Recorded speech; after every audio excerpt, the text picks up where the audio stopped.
As the world's most powerful man and the world's richest duke it out on social media, MAGA is being forced to take sides, and the divorce isn't looking too pretty. Here's how lawmakers reacted today. Right now, this tit for tat going back and forth isn't healthy. I tell you what, Elon, this is what I'll do. Come down to Texas 22nd District, right? I'll pay your filing fee and run against me. I trust the math from the guy that lands rockets backwards over the politicians. I'd go with Trump politically. Two biggest dogs in the pound. They're going to turn on each other eventually, and that's what's happened. It's easy to be the parent that says, we're going to go to Disney World. It's hard to be the parent that says, yeah, but we can't afford it. I think maybe they should count to 10. Maybe they should count to 10, honestly. But it also seems that these Republicans, including those very ones there, many of them have a billion-dollar check hanging over them, so to speak. Steve Bannon warned that this is what's going to happen if Elon really is out of the tent and out in the cold. Listen. As sure as the turning of the earth, if those progressives rub up on him and say, hey, they're never going to buy the Teslas, we're going to buy the Teslas, they rub up on him, he'll write a $500 million check for Hakeem Jeffries. He'll be across the thing looking to impeach President Trump, looking to help steal the 2028 election, looking to imprison President Trump. Incidentally, Kat, this is why Bannon wants him deported, not just kicked out of the Republican Party. Bannon is like, get him out of the country. He wants him deported? He's worried about this. Elon Musk is not an ally to Democrats, and any Democrat who thinks he is. He not only sued my former employer for reporting in multiple countries, he deposed me in Chicago. He flew his lawyers to Chicago to depose me for mean tweets. A 25-year-old with less than $10,000 in her bank account because he has such thin skin and he hates when his power is questioned in any way. He is not an ally to anyone but himself. Well, how mean were they? Huh? I mean, pretty mean? No. I fundamentally, I hear you and I empathize to an extent, but I also disagree with you. And the reason I disagree with you is because one of the things Democrats have done over the past 2, 3, 4, 5, 6 years is we have not practiced basic politics, which is that I believe politics is about addition and multiplication. And a lot of people believe politics is about division and subtraction. And while I don't agree with much of anything Elon Musk does, if Elon Musk is going to make sure that we keep 10 million people from getting kicked off of insurance, then I'm going to take him in this fight. Wait, hold up. Wait, I'm sorry. You are saying that you as a Democrat would take him in the fight to kill the big, beautiful bill? The Elon Musk. No, I'm saying if he coming back and said, Democrats, Hakeem Jeffries, here's $500 million. No, that's not what I'm talking about. I'll spend it for you. You're just saying in this particular moment? In this moment? fight, yes. We live in a time in politics of moments. I'm like, in this particular moment where we have a bad piece of legislation, am I going to take Elon Musk to help me kill this so that people keep insurance? The answer is hell yeah, and twice on Sundays. But what about Elon Musk to spend money on behalf of Democrats in a midterm election? What about that? Well, I'm worried. First of all, I'm worried about New Jersey, and I'm worried about Virginia. So I'm very focused on 2025 before I get to 2026. Okay. And to your point, there are a lot of things about Elon Musk But would you take his money? Just answer. No, would you take his money? I would not. Would you advise a congressional candidate to take a contribution from Elon? No. I'm not taking money from a guy who does a Hitler salute. It's just that simple. I think you're going to find Democrats that are more than willing to take that. But that's true. That's not the question. Was more than willing to take. The question was about me, and Elon Musk and I. We just have a very different view on the world. I mean, Elon Musk, for example, the way that he views apartheid South Africa, the way that he views white supremacy and patriarchy are just a totally different way that I view the world. So the question is, will I take his money? No. But if he's going to beat you guys in a submission over the big, beautiful bill and get you guys turned in pretzels, am I going to take his pressure on the site that he owns? Definitely. I don't think you have to encourage that pressure. I think it's coming. Scott, exactly. Bottoms up. So you think that Elon is poised to turn on Republicans? I think it's too early to say, but what I do think is today the president looked at it as a win, right? $34 billion win against Elon Musk. If he continues to have those kinds of wins, it will be less interesting to hit back all the time. And we'll see how much continual poking of the bear we have from Elon Musk. I don't think it's going away anytime soon. but I think he's going to continue to rail on this bill. I don't think that's ever going to change. I don't think it changes hearts and minds in the Senate. I don't think it changes hearts and minds in the House. They have to pass the bill. To me, the question is the next fight, which is, will the congressional Republican leadership, whenever they're finished with the president's agenda, immediately move on to the things that Elon actually cares about? I mean, he does have a deeply held view about the existential threat posed by the amount of debt that we have and the way we spend money. And so that's kind of what I'm interested in next. After they finish the president's agenda, is there an immediate movement by Speaker Johnson and Leader Thune to begin to address what he wants to do, which is drastically make changes? I mean, that's presumptuous, though, Scott, because I do think that we talked about this a minute ago, kind of in quiet conversation, but I do believe that this is eerily reminiscent of 2017. And, you know, Republicans don't legislate worth a damn, period. You just cannot. You just have never proved yourself to be able to legislate. 2017, you were coming in, everybody ran on repeal and replace Obamacare, right? Repeal and replace it. You couldn't repeal and replace it if you tried. That was the first piece of legislation that Donald Trump tried to pass. And we remember the epic John McCain thumbs down. So we've kind of been here before. We've seen it. We've seen these. Donald Trump, when he is done with being president of the United States, will never be remembered for being able to be a legislative, policy-driven president. We did do the tax cuts in 2017. Donald Trump is not going to be president in 3.5 years, which Elon pointed out today on social media. And it kind of came across a little bit like a threat. Trump has 3.5 years as president. I'll be around for 40 plus years. It is a warning to Republicans that he has, you know, FU money. He really can do whatever he wants. And he can for as long as he wants, frankly.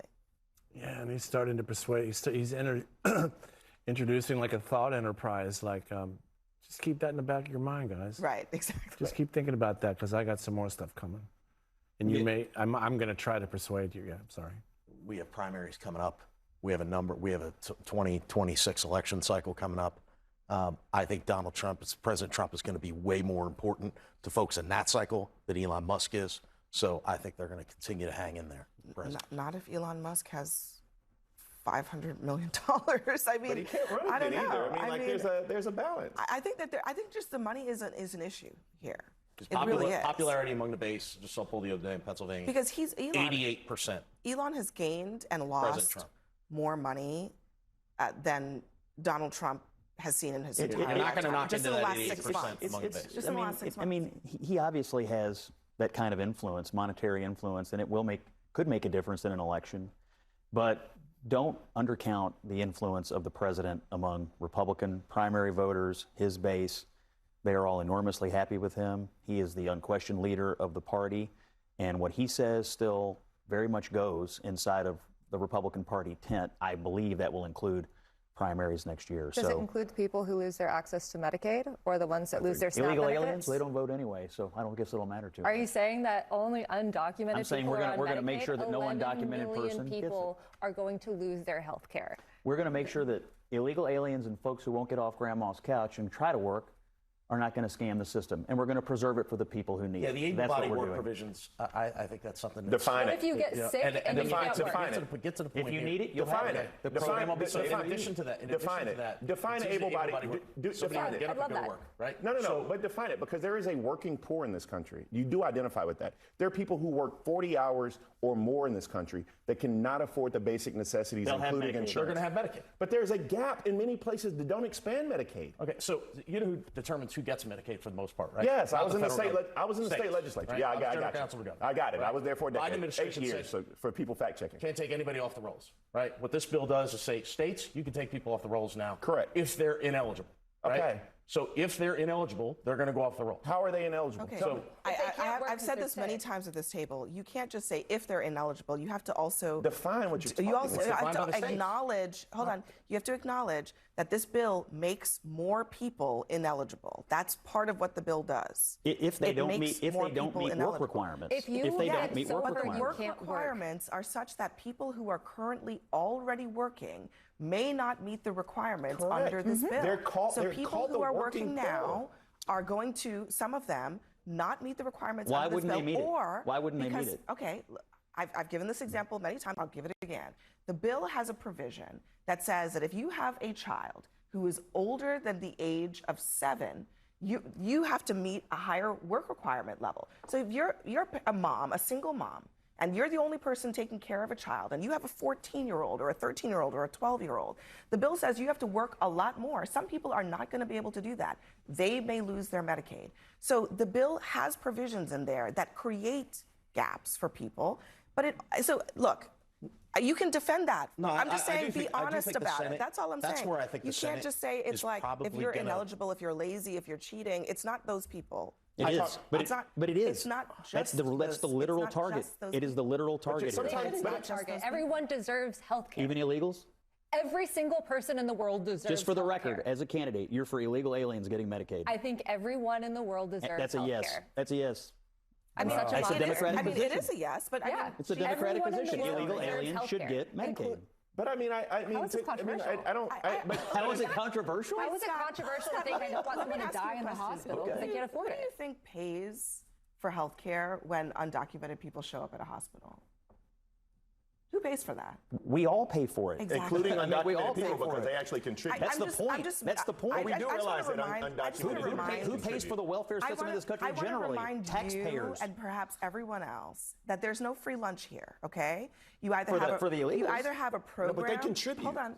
There's a reason that some states have decided to do this. You either have a program that rationalizes those costs, or you just throw the cost onto taxpayers by default. And so people who have insurance end up paying a lot more because they're subsidizing people who don't. Can I make a different argument, though? Can I make one different argument just so we can kind of level set? Like, for example, if you actually go through with this and the number of people on Medicaid decreases, what happens in rural places like Alabama, Mississippi, South Carolina, Georgia, South Carolina, where I'm from, that means that hospitals are more likely to close down. Healthcare providers are more likely to shutter. What happens when a hospital closes in a poor rural community? Well, one second.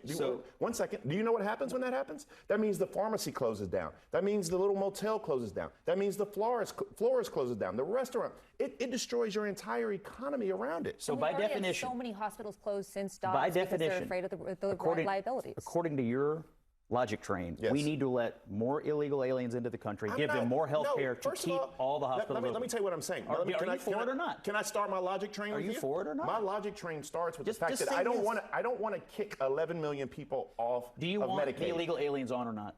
Do I want first of all, do I want undocumented citizens to have health care? The answer is yes. Scott, if someone is undocumented, do you want them to not get insulin if they're diabetic? I want Medicaid to exist first and foremost for American citizens who need it. What about second? I mean, first and foremost, of course. But I want the also, program to exist and be solvent for the people who need it. Do you realize that when people show up at your hospital, that we actually pay for that? Do you understand that when people get sick, I know or when how it works. How about this? When the people that are picking your peaches. Yeah, I'm passionate about Americans. Passionate for the illegals. Bakari, no, I'm passionate for Americans. How dare you want people to be alive? How dare you? Passionate for the illegals. Bring more.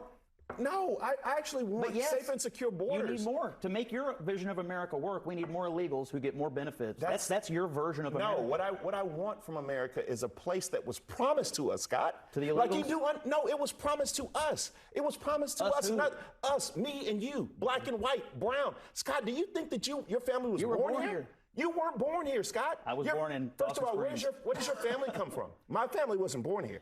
My family was actually from Sierra Leone. You're making a passionate argument for a country built on unfettered illegal immigration, and that is not anywhere near a politically popular position. Our country is built on immigration, period. What kind? Period. What kind? Okay. Oh, and first of all, before we go to commercial, what kind? What kind of immigration was I brought here? You're already in the hole. You sure you don't want to stop digging? No, because it was slavery. That's not immigration. Come on. Well, okay. Come on, what? All right, there's a lot to be said. Hold on. No, but you can't say come on when somebody's like, my family was brought here in chains. The answer's not come on. We're going to continue the conversation. There's a lot to be said about when immigration laws came into play in this country and how many people who came to this country as immigrants had neither legal nor illegal status and just were able to come. But that's a different story for another time. We have much more of this conversation ahead.